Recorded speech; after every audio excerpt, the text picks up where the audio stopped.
Hey everyone, it's been a long time, but we are finally back with a brand new Best Team video. Please keep in mind that this is entirely my opinion, and you are welcome and encouraged to change whatever you wish.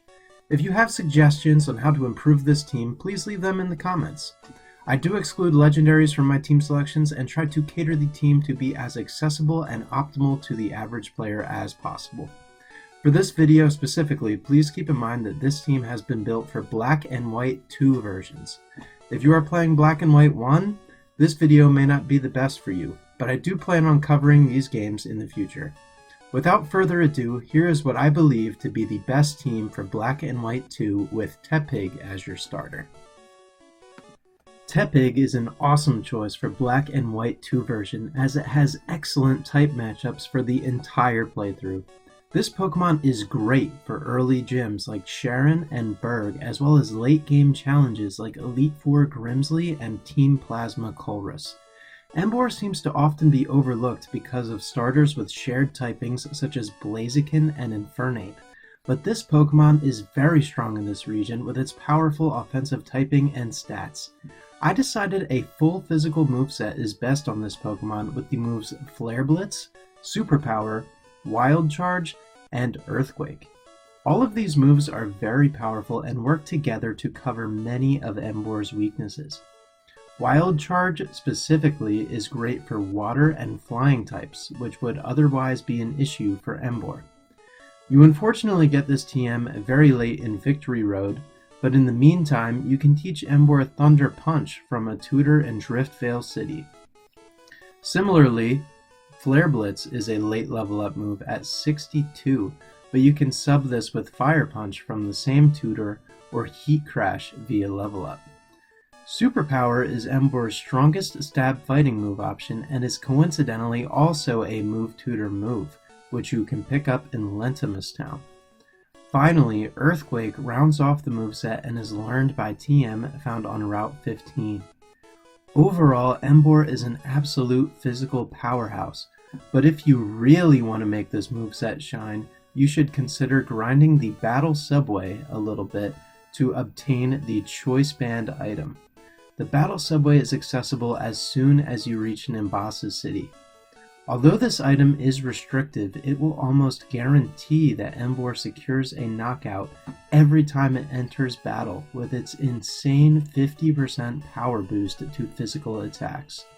When choosing Tepig as your starter, I would definitely recommend saving and soft resetting your game until you receive a Tepig with an adamant nature to further increase your offensive power. The first Pokemon to join the team will be Magnemite, caught in the Verbank complex. The best nature to receive is modest, however a bold, timid, or even neutral Magnemite would also work well. This Pokemon covers Emboar's water and flying weakness extraordinarily well and is easily the best Pokemon to challenge the second gym. Magnemite's Steel typing provides an invaluable immunity to Roxy's Poison type moves and can solo the gym by simply spamming the Sonic Boom level up move.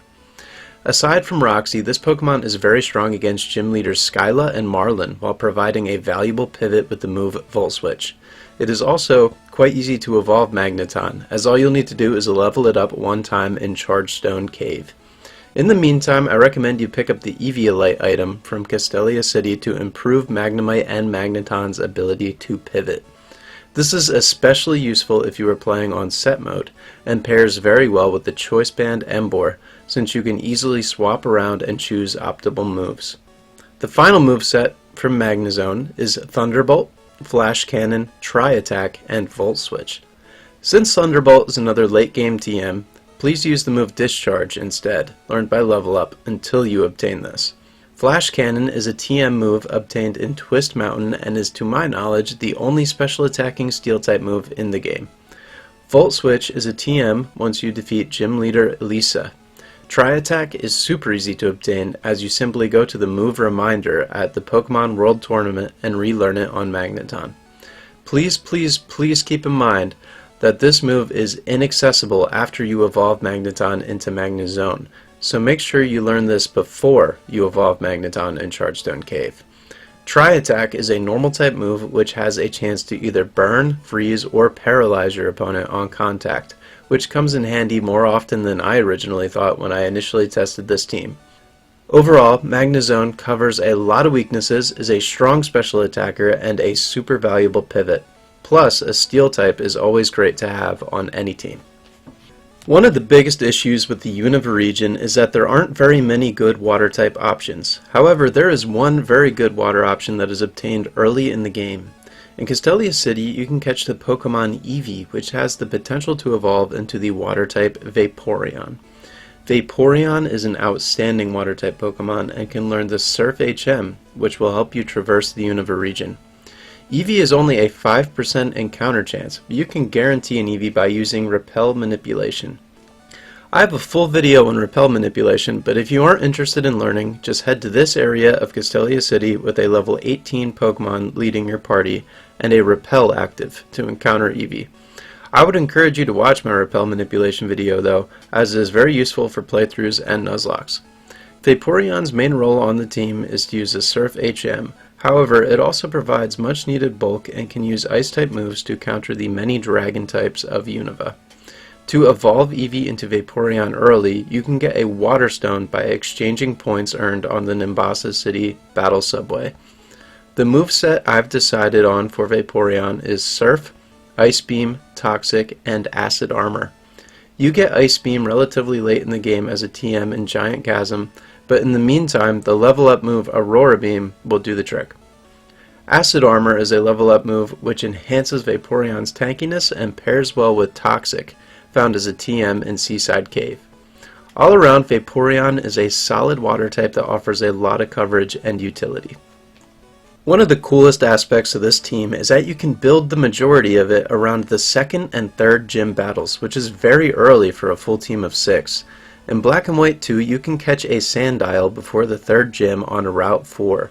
This Pokemon is a dual ground and dark type, which is very useful for the remainder of the game. In fact, I'd argue that this is one of the more important members of the team. Both of the abilities available to Krookodile are among the best in the game. Moxie is the more fun of the two, as it allows an attack boost every time you secure a KO.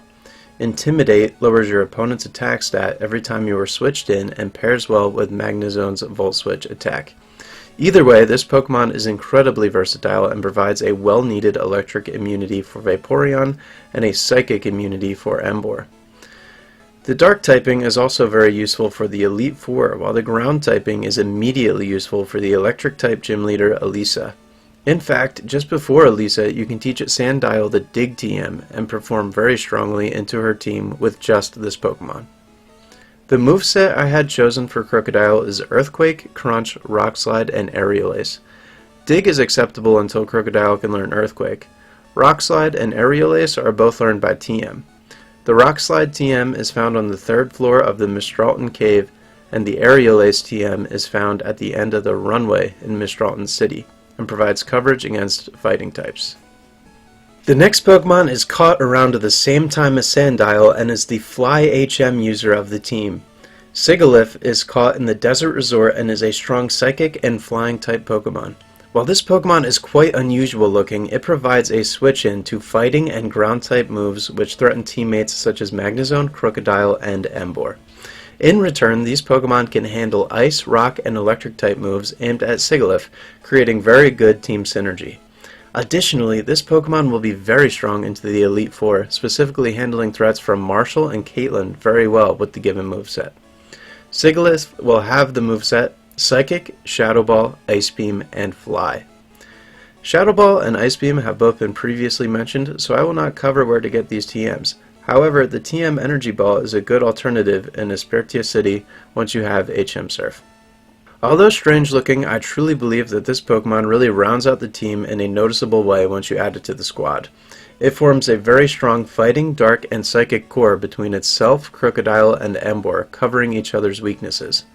The Magic Guard ability is also really great on this Pokemon, making it immune to damaging status conditions and entry hazards such as Stealth Rocks. Or, if you really wanted, you could grind the Battle Subway for a Life Orb, which will work in tandem with Magic Guard to increase damage output with no downside.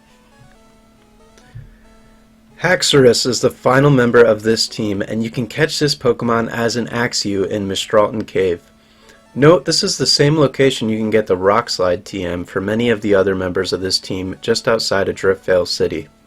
The Dragon typing is incredible in Unova, as these games predate the inclusion of the Fairy typing. Since Haxorus is such a fast Pokemon, you can spam the move Outrage without worry of a Fairy type switch-in.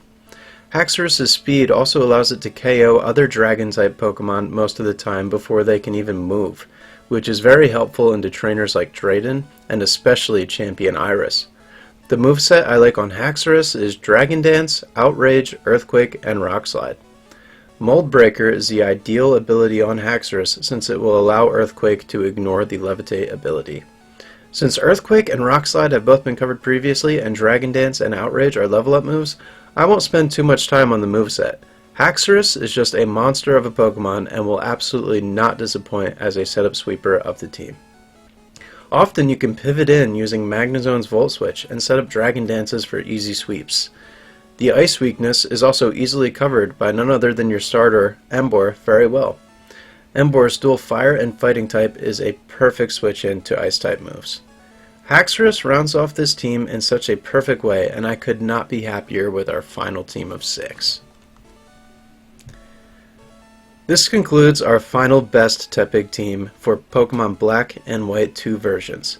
As a recap, or for those of you who just skipped to the end, our team is Emboar, Magnazone, Vaporeon, Krookodile, Sigilyph, and Haxorus.